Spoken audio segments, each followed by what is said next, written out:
जय हिंद दोस्तों। आईटीबी पे ट्रेडमैन के लिए हिंदी का क्लास लेके आए हैं, तो प्लीज़ वीडियो को पूरा देखिएगा। वीडियो पसंद है तो लाइक करना बिल्कुल ना भूलें। अगर चैनल पर नए हैं तो प्लीज़ चैनल को सब्सक्राइब कर लीजिए, ताकि मैं 10 जनवरी से पहले आप लोगों को सिलेबस का ज़्यादा से ज़्यादा कंटेंट दे सकूँ। तो चलिए फौजी भाई शुरू करते हैं। क्वेश्चन है, निम्नलिखित में देवनागरी लिपि कौन सी विशेषता नहीं है। तो देवनागरी लिपि की कौन सी विशेषता नहीं है, तो इसका जो राइट आंसर बनेगा वो बनेगा आपका बी, कुछ वर्णों का उच्चारण नहीं होता है। ठीक है भाई, इसमें बाकी ये सब सही है। एक ध्वनि के लिए प्रायः एक ही वर्ण चिन्ह सही है, जैसा उच्चारण वैसा लिखना सही है। व्यंजन स्वर व्यंजन के वैज्ञानिक वर्गीकरण सही है। ठीक है, तो इसका जो राइट आंसर बनेगा, इसने जो पूछा है कि विशेषता नहीं है देवनागरी लिपि की, तो भाई कुछ वर्णों का उच्चारण नहीं होता। ठीक है। क्वेश्चन है, भारतवर्ष में हिंदी को आप किस वर्ग में रखेंगे।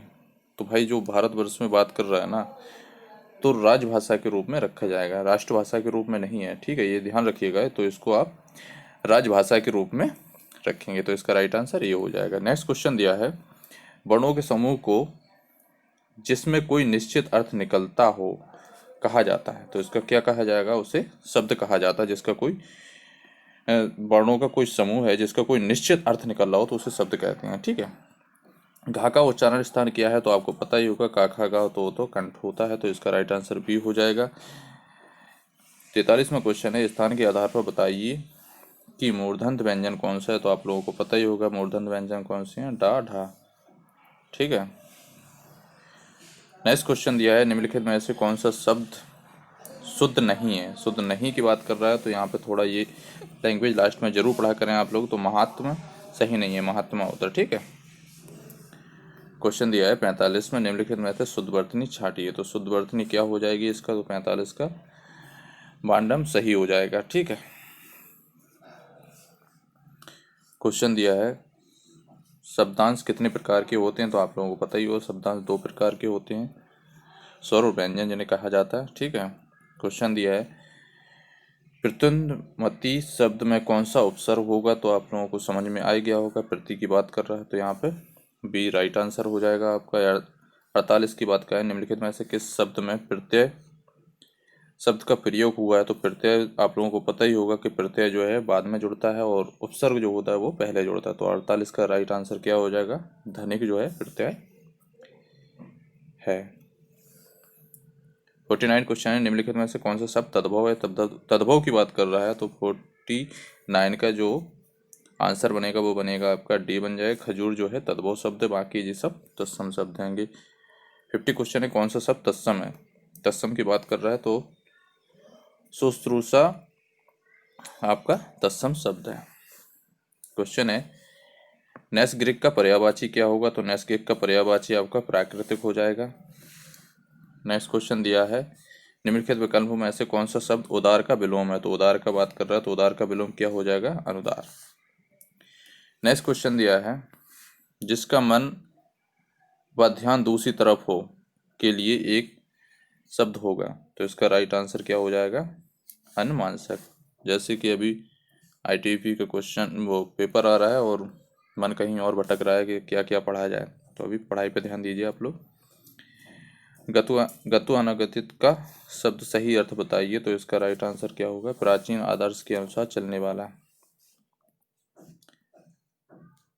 क्वेश्चन है, निम्नलिखित विलोम युगों में से कौन सा एक शब्द युग सभी नहीं है। शुद्ध सही बोल रहा है, तो नहीं पूछा है, तो इसका राइट आंसर क्या हो जाएगा, नूतन का सनातन नहीं होगा, नूतन का पुण्य पाप सही है, पाप पुण्य सही है, आयात निर्यात सही है, बंध मुक्त सही है, नूतन को पुरातन हो जाएगा, सनातन नहीं होता है।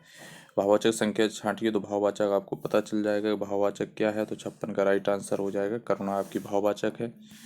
संज्ञा के स्थान पर प्रयुक्त होने वाले शब्द को क्या कहते हैं। तो आप लोगों को पता होगा, सर्वनाम कहते हैं। संज्ञा के स्थान पर प्रयुक्त होते जो शब्द को उन्हें सर्वनाम कहते हैं। क्वेश्चन दिया है, निम्नलिखित क्रियाओं में से कौन सी क्रिया अनुकरणात्मक नहीं है। अनुकरणात्मक नहीं है, तो झुठलाना ये सही हो जाएगा। नेक्स्ट क्वेश्चन देखते हैं। क्वेश्चन दिया है, हिमालय से गंगा निकलती इस वाक्य में कौन सा कारक हो जाएगा। तो भाई अपादान कारक हो जाएगा, अलग होने की बात कर रहा है, तो इसका राइट आंसर ये हो जाएगा। 60 की बात करें तो कौन सा शब्द, कौन सा वाक्य शुद्ध है? शुद्ध की बात कर रहा है तो भाई इसे तो पढ़ने के बाद ही पता चलेगा। आपका आसन संबंधी कार्य अधिक विख्यातपूर्ण है। शासन संबंधी बात कर रहा है यहाँ। आपको भूमि भवन वाहन का अभिनव सुख की प्राप्ति होगी। तुम्हें कल कुछ हो जाए तो मैं कहीं का नहीं रहूंगा। वाह, ये सही है, आपका राइट आंसर हो जाएगा डी। ठीक है। नेक्स्ट क्वेश्चन है, नक्कर खाने में तूती की आवाज़ मुहावरे का अभिप्राय क्या होता है? तो भाई इसका जो राइट आंसर हो जाएगा ना, वो हो जाएगा डी हो जाएगा। समर्थ व्यक्ति के सामने असमर्थ व्यक्ति का प्रभाव नहीं पड़ता। ठीक है। नेक्स्ट क्वेश्चन है, कलेजे पर सांप लौटना मुहावरे का अर्थ क्या होता? तो भाई इसका हो जाएगा ईर्ष्या से जल उठना। जैसे आप लोग पास हो जाओगे ना आईटीबीपी में, तो जो आपके और फ्रेंड होंगे जिन्हें आपको देखना अच्छा नहीं लगता होगा, तो वो लोग मन ही मन में बहुत जलते रहेंगे आपसे।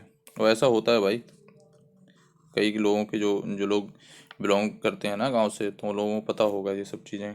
गांव में ये सब चीज़ें बहुत मायने रखती हैं। निम्नलिखित पंक्तियों में से कौन सा अलंकार होगा? तो भाई हनुमान की पूंछ में लगन न पाई आग, लंका सारी जल गई, यह निशाचर भाग गए निशाचर भाग। तो इसका राइट आंसर क्या हो जाएगा? तो सी हो जाएगा अतिशयोक्ति। भाई आप लोगों को बता भी दें कि जब आप लोग सिलेक्ट भी हो जाओ ना पेपर में, और जब तक मेडिकल फाइनल जब आप लोग जॉइनिंग जब तक ना कर लें, तो ज़्यादा किसी को मत बताइएगा ये सब चीज़ें, क्योंकि गांव में बहुत मैटर करती हैं। ठीक है। मौसम, मौसम कौन कुटिल खल कामी। तो इसका क्या हो जाएगा? उपमा अलंकार हो जाएगा। ठांडे हैं नौ द्रुम डार गहे धनु कांधे धरे कर सायक लें। उपयुक्त में कौन सा छंद हो जाएगा? तो ठांडे हैं नौ द्रुम डार गहे धनु कांधे धरे कर सायक लें। तो इसमें राइट आंसर क्या हो जाएगा? इसका हो जाएगा सवैया हो जाएगा जी। नेक्स्ट क्वेश्चन देखते हैं, किलक अरे मैं नेह निहारूं इन दांतों पर मोती बारूं। तो इसका राइट आंसर क्या हो जाएगा? इसमें रस पूछ रहा है, तो आपका जो 66 का आंसर बनेगा वो हो जाएगा वात्सल रस हो जाएगा। क्वेश्चन दिया है 67 निम्नलिखित प्रश्नों में दी गई रचनाओं के नाम बताइए। तो संस्कृति के 4 अध्याय किसके है भाई? तो इसका राइट आंसर हो जाएगा रामधारी सिंह दिनकर की हो जाएगी संस्कृति के 4 अध्याय। और नेक्स्ट क्वेश्चन दिया है, आचरण की सभ्यता, आचरण की सभ्यता किसकी रचना है? तो ये सरदार पूर्ण सिंह की है। तो भाई ये थे हिंदी के क्वेश्चन, जो कि हिंदी भाई सिलेबस तो वही है ना, तो क्वेश्चन तो आप लोगों के ऐसे बनेंगे ही। तो आप लोग इन वीडियो को जरूर देखिएगा, और वीडियो पसंद आए तो लाइक करना बिल्कुल ना भूलें, और चैनल पर नए हैं तो चैनल सब्सक्राइब कर लीजिए। आपका तो फ़ायदा ही है भाई, कुछ ना कुछ तो मिलता ही रहेगा इस चैनल से। और बाकी की कोई भी इन्फॉर्मेशन जानकारी लेने तो आप लोग कमेंट करके पूछ सकते हैं। टेलीग्राम का चैनल का लिंक दिया है, तो उस पर भी आप जुड़ के उस पर पर्सनली मैसेज कर सकते हैं, और उस पर भी कमेंट करके पूछ सकते हैं। सो जय हिंद दोस्तों, पढ़ाई करिए और 10 जनवरी को आप लोग अच्छे से एग्ज़ाम दीजिए।